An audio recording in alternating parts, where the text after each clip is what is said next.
Assalamualaikum warahmatullahi wabarakatuh. Nama saya Fani Syafrida Zahra. Saya dari kelas reguler 22A Prodi Akuntansi.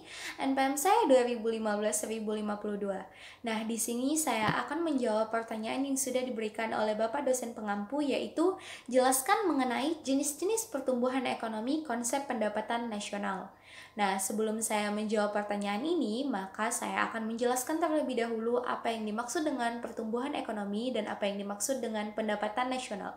Pertumbuhan ekonomi sendiri dapat diartikan sebagai proses perubahan kondisi perekonomian suatu negara secara berkesinambungan menuju ke arah yang lebih baik dalam periode tertentu. Sedangkan untuk pendapatan nasional sendiri dapat diartikan sebagai nilai yang menggambarkan aktivitas perekonomian suatu negara secara nasional dalam periode tertentu.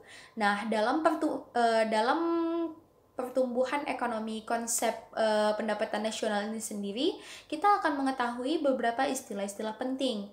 Yang pertama yaitu PDB dan GDP. PDB dan GDP ini merupakan satu kesatuan.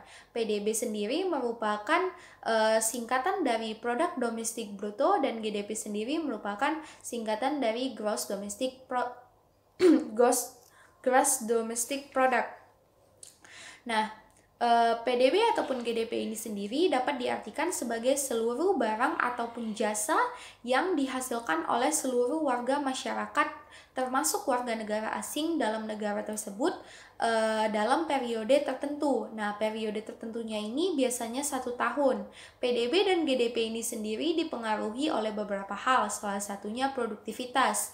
Jika produktivitas warga masyarakat itu tinggi, maka pendapatan nasional yang akan diperoleh juga tinggi. Namun, jika produktivitas warga masyarakat itu rendah, maka pendapatan nasionalnya juga akan rendah. Kemudian istilah kedua yang harus kita ketahui yaitu GNP ataupun PNB. GNP ataupun PNB ini juga merupakan satu kesatuan.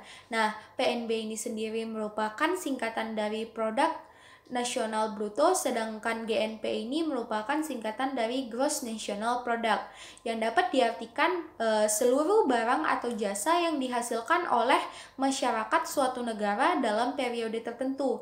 Masyarakat dalam suatu negara ini bisa masyarakat yang menetap pada negara tersebut, bisa warga masyarakat yang menetap pada negara tersebut, ataupun warga masyarakat yang menetap pada negara lain. Contohnya yaitu seperti TKI yang berasal dari Indonesia namun dia menetap di Hong Kong, tetapi itu seluruh barang ataupun jasa yang mereka hasilkan akan termasuk ke dalam GNP itu sendiri. Demikianlah penjelasan dari saya mengenai jenis-jenis pertumbuhan ekonomi konsep pendapatan nasional. Lebih dan kurangnya saya minta maaf. Assalamualaikum warahmatullahi wabarakatuh.